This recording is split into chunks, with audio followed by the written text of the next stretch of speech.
Este es un pasaje que ha sido tratado por muchos hermanos a través de la historia. Muy interesante el pasaje. Desde mi punto de vista, o sea, cuando yo observo a los hermanos tratando el tema, veo que sí, ellos atinan. O sea, las conclusiones que sacan acerca de este pasaje son bíblicas, son genuinas. La fe de la mujer cananea, se habla sobre sus necesidades o su necesidad. Y veo que los diferentes hermanos tienen como una opinión parecida cada uno. Y eso es notable y acertado. Cada uno lo trata de su perspectiva y son bíblicos. Y usted aprende mucho oyendo los estudios, las predicaciones y análisis acerca de este tema. En mi caso, yo observo el tema, el pasaje, y también llego a la conclusión acerca de la fe de la mujer y de sus necesidades. De hecho, el Señor lo dice: oh mujer, grande es tu fe. O sea que el pasaje se refiere, sí, toma como referencia la fe de la mujer cananea y su situación. Ahora, yo veo otra cosa. Más que la fe de la mujer cananea, o además de la mujer cananea, de la fe de la mujer, yo observo en este pasaje algo extraño, y es una pelea de boxeo. ¿Cómo? Qué raro, una pelea de boxeo, Henry, sí. Por lo menos yo veo eso. Una pelea de boxeo, y también veo una gran prueba, una prueba profunda, quizás dos pruebas. Y eso me llama la atención porque este pasaje es uno de los pasajes más importantes de la Biblia, sinceramente, así lo veo yo. Y esa importancia radica en ese encuentro que hay entre la mujer cananea y el Señor. Por eso yo veo una especie de pelea de boxeo, le llamo así, ¿verdad? Entonces, vamos a ver si usted concuerda conmigo, ¿verdad? A ver si también usted lo ve así y que usted puede sacar su conclusión acerca de nuestra opinión. Bien, fíjese, este pasaje se encuentra en el Evangelio de Mateo y en el Evangelio de Marcos. No está ni en el Evangelio de Lucas ni en el Evangelio de Juan. Entre los dos evangelios en los que está sentado Mateo y Lucas, vamos a sentar este estudio en el Evangelio de Mateo. Vamos a tomar como referencia, obviamente, tomando parte del Evangelio de Marcos, donde también está sentado. Bien. La razón por la que tomo como base el Evangelio de Mateo fue, vamos a decir, una razón algo fortuita. Yo vi escuché a un teólogo decir que era la única vez que el Señor salía de Israel. Y eso me llamó la atención, que la única vez que, según Mateo, el Señor sale de Israel, lo hace hacia una tierra como Tiro y Sidón. En realidad, no es la única vez. Podemos contar la vez que como niño se fue a Egipto. No contaría, ¿verdad? Pero por lo menos en el ministerio, él, previo a esto, había ido a la ciudad de Gadara con el episodio de los endemoniados gadarenos.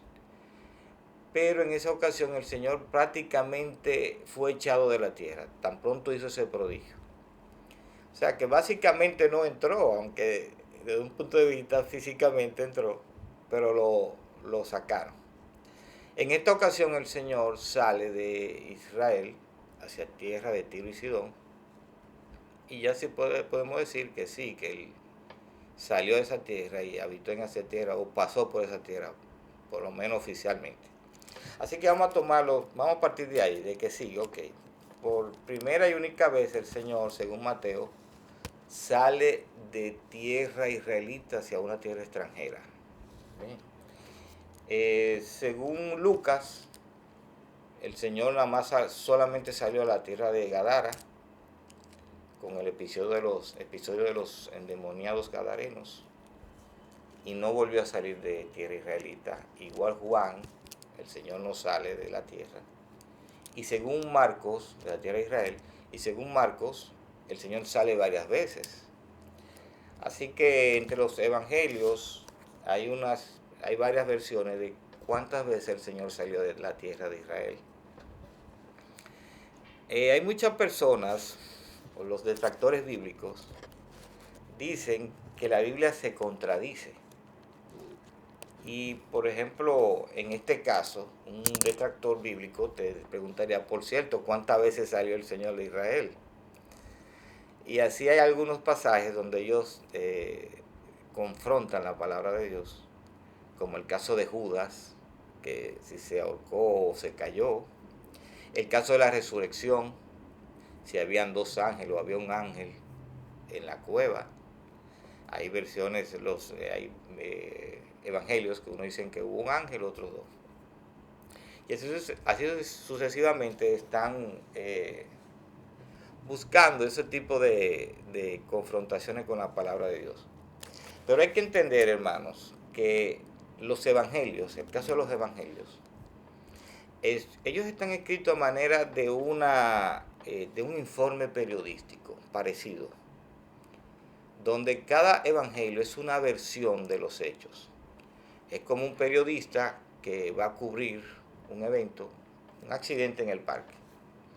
Yo voy como periodista y veo que hubo un accidente y un muerto. Pero usted va a cubrir el mismo hecho, pero ve dos muertos. Entonces, según mi versión, hubo un accidente y un muerto en el parque. Según su versión, la suya, hubo un accidente, pero dos muertos. No significa que se contradigan, ni que su versión, la suya, es la cierta y la mía no, sino que son versiones de un mismo evento. Y eso en técnicas de investigación es permitido. Entonces, de manera parecida, o quizá igual, están escritos los evangelios. Cada evangelio es un informe, por decirlo así, una versión de los hechos. Podrán en algunas partes confrontarse, pero en los hechos fundamentales son exactamente lo mismo lo que narran. No solamente los evangelios están escritos así, o sea, todo documento histórico está escrito en esa tónica. Cuando usted lee un libro de historia, ¿qué estamos leyendo? Una versión del historiador. Es más, hoy en día hay una guerra, ahora, y lo que nos llega son versiones, la versión rusa, la versión del otro bando, del occidente, de Ucrania. O sea que por lo regular son versiones lo que nos llegan. Parecido aquí en el Evangelio. Son versiones de lo que cada evangelista vio o redactó. Podemos hacer inclusive, si vemos confrontaciones, podemos hacer empates. Por ejemplo, en el caso de la muerte de Judas, bueno, se ahorcó en una rama que se rompió y él cayó. Una persona vio el ahorcamiento, otra persona vio cuando él muere reventado, como dicen en los hechos. Y así debemos entender los evangelios, encararlos. Ahí, fíjense que dice evangelio según Mateo, según Marcos. Y hay hermanos que no toman en cuenta eso y hay que tomarlo en cuenta al momento de tú entender los evangelios. Bien. Fíjense, no fueron los 4 evangelios los únicos, hubo más evangelios. Lucas, en su introducción, dice, porque muchos intentaron escribir los hechos entre nosotros. Lo que pasa es que estos son los evangelios oficiales. Aparecieron evangelios, o gente escribió, evangelios que podían ser inclusive tomados en cuenta, pero no fueron consignados. Como también hay evangelios totalmente falsos. Hay que tener en cuenta eso, ¿verdad? Pero inclusive en la misma Biblia encontramos más evangelios. Aparte de los 4, hay más evangelios. Hay otro evangelio, inclusive que es anterior a los 4 evangelios. Porque ¿qué es un evangelio? Es la descripción de la vida del Señor, básicamente.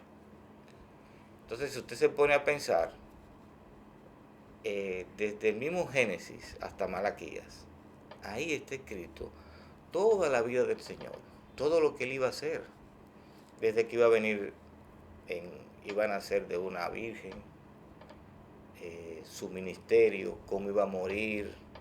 En los Salmos te habla inclusive de la crucifixión, en Isaías te dice que va a resucitar, que va a llevar la palabra de Dios a los gentiles, etc. O sea, fíjense que Jesús dice, lo que se escribió de mí en las Escrituras. Ven, o sea que nosotros podemos ver lo que le llamamos Antiguo Testamento como un evangelio del Señor, porque ahí se escribió toda la vida del Señor, previo a su manifestación como persona. Fíjense que ahí podemos entonces tener 4 evangelios, uno primero y los 4 que conocemos como evangelios. Pero fíjense que si decimos que la iglesia es el cuerpo de Cristo, después que el Señor asciende, entonces vienen los discípulos a darle seguimiento a la obra del Señor. Y ese seguimiento está escrito en el libro de los Hechos.